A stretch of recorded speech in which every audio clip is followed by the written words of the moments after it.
Hey everyone, Vern the Organic Trucker here, and today's day 14 of my ThanksLiving video challenge. And this one's tough. I'm gonna try to get through this as quick as possible without getting too emotional, and please bear with me if I lose it. Um,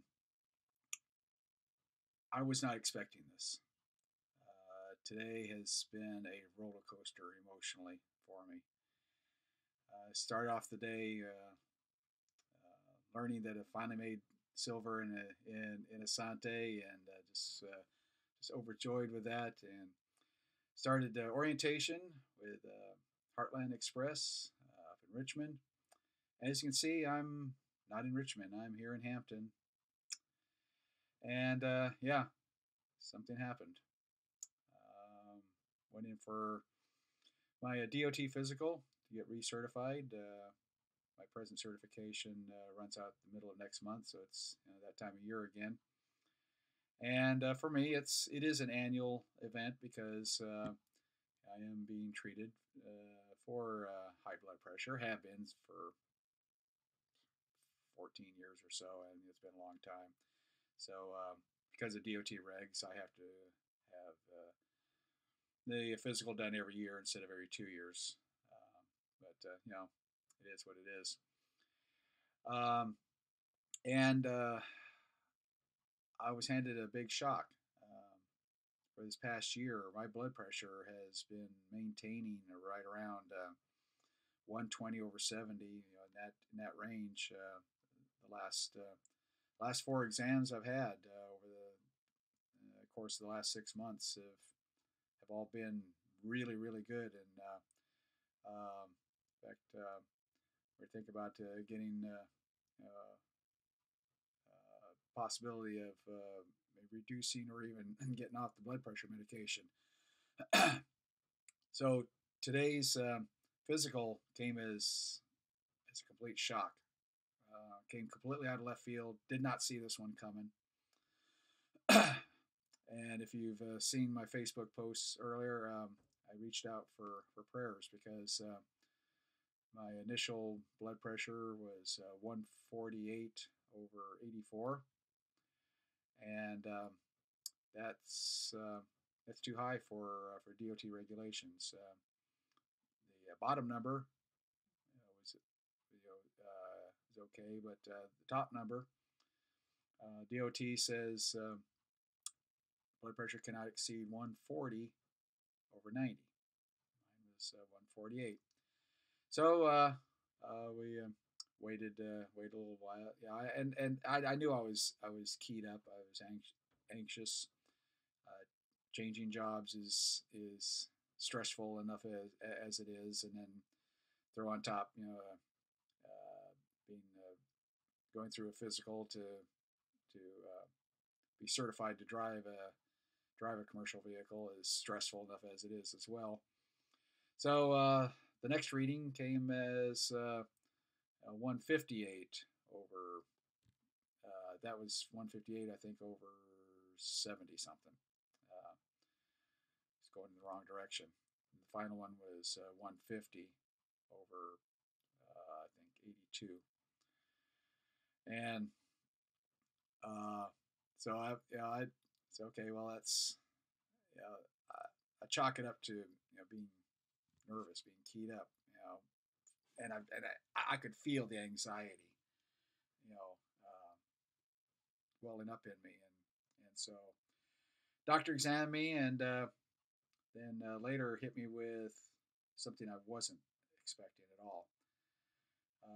He temporarily medically um, uh, disqualified me from driving a truck because he detected what he put on this paper as an upper abdominal brute. What in the world is that? He asked me if I've ever had any problems with that. I said, I don't even know I'm not even sure what that is. And then he used a word that I did recognize. He said aneurysm. no, I never had any problems I know of. And says, well, you need to go, go to your regular doctor and have him check into this further. And so I made that hour and a half drive back from Richmond to Hampton, and um, my emotional state has not been one of chipperness this evening. I got home, and Melissa and I just hugged each other and cried. And I don't know. I don't know what's going on. This I do know that until this gets cleared up, I'm unemployed.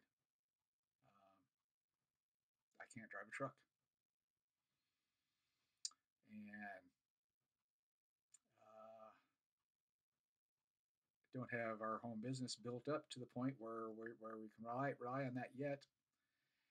And so uh, things are looking kind of scary. Now I have any contact with the recruiter at Heartland, and uh, he assures me that once we get this issue cleared up, that they're glad to have me. He says when he got the message from Richmond that he was disappointed because he said I was one of the best candidates they've had in a long time, and I said, well, thanks, I appreciate that, and I really look forward to coming to work for them, and I'm hoping that within a few weeks that will happen. So in the meantime, I need to figure out, number one, if there is an aneurysm there, and I've posted on Facebook a little bit of research I've done just in this last few minutes to get myself up to speed on what the world the doctor is talking about. And apparently, this brute means that it's the sound that blood makes as it travels past an aneurysm. It makes a whooshing sound, and it's that whooshing sound and the pulsating that may indicate that there might be an aneurysm uh, in my abdomen. And if that is true, um, then my word of thanks is that I thank God then that He let this happen, so that so that I so that I would learn about it. I also learned in that article that obese patients, it's hard to detect these things when you're obese.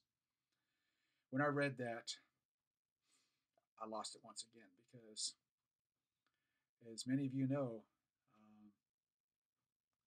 I last year I lost 70 pounds, and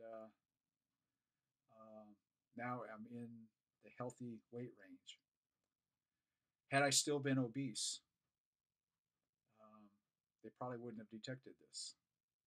Um, had I still been obese, you know, I don't know. I don't know how long I've had this. Um, it's news to me. I don't know if it's benign, if it's and that's what the DOT doctor is saying, that he can't certify me until um, I get further tests, and that we can be assured that if there is an aneurysm, that it's not going to rupture. And I guarantee you, you do not want me driving next to you in my 80,000 pound 18 wheeler and have an aneurysm in my abdomen explode. You do not want that to happen. I don't want that to happen. Um, I don't, you know, I'm very safety conscious. And so if it means that I'm grounded, I'm off the road until I can get this cleared up, then I'm cool with that. If it means that I have to no longer drive a truck for a living, then I will find something else. I will survive. we will survive. We're in God's hands. So I thank God that He He's allowing me to go through this to that He brought this potential problem to mind, and I praise Him that no matter what happens, um, He gets all the honor and glory, and I just counted all joy to be His servant. So I'll keep you all posted as to what the uh, what the prognosis is, what's coming up next. So anyway, y'all have a great evening, and this is Vern, the organic trucker, and we'll see you later.